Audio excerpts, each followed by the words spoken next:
আসসালামু আলাইকুম। আজকে আপনাদেরকে সুজির হালুয়ার একটা ক্লাসিক রেসিপি করে দেখাবো, যেটা কিনা আমাদের বাসায় সবসময় বানানো হয়, আমরা কম বেশি সবাই পারি। তো আমি যেভাবে বানাই সেটা আপনাদের সাথে আমি শেয়ার করব। এটা আমার খুবই ফেভারিট একটা গো টু রেসিপি।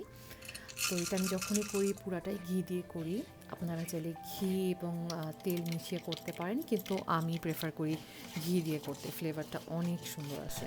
তো আমি প্রথমে হাফ কাপ ঘিতে আমি কাঠবাদাম কুচি আর কিশমিশ ভেজে আলাদা করে উঠিয়ে রাখবো।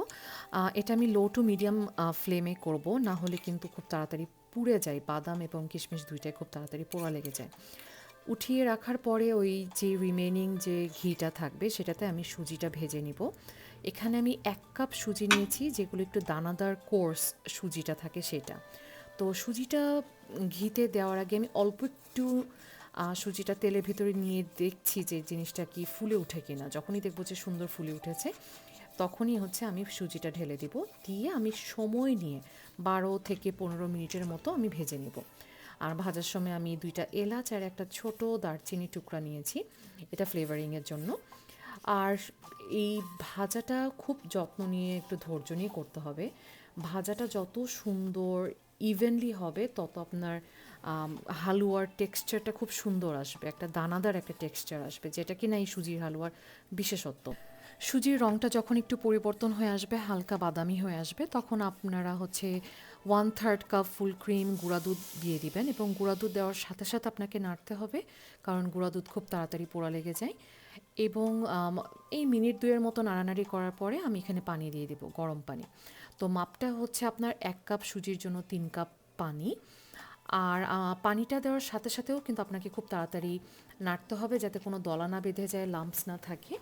আর তাপমাত্রাটা কিন্তু শুরু থেকে একই রকমই রাখবেন, লো টু মিডিয়াম, কারণ সুজিটাকে তো সিদ্ধও হতে হবে ঠিক মতো। আর খেয়াল করে দেখবেন যে সুজিটা খুব তাড়াতাড়ি পানি টেনে নিয়েছে। আর স্ট্যান্ডার্ড মাপ হচ্ছে 1 কাপ সুজির জন্য 1 কাপ চিনি, কিন্তু আমাদের বাসায় মিষ্টি সবাই খুব কম খায়, যেটা কারণে আমি 1 কাপ চিনি থেকে মোটামুটি 2.5 টেবিল চামচের মতো চিনি উঠিয়ে রেখেছিলাম। এটা আমাদের কাছে স্ট্যান্ডার্ড লাগে, বাট আমি বলবো যে আপনারা 1 কাপ চিনিই দিয়েন। আর আমি প্রথমেই কিন্তু 2 টেবিল চামচের মতো ঘি উঠিয়ে রেখেছিলাম, সেই ঘিটা আমি এখন দিলাম, যাতে ঘির একটা ফ্রেশ ফ্লেভার পাওয়া যায়।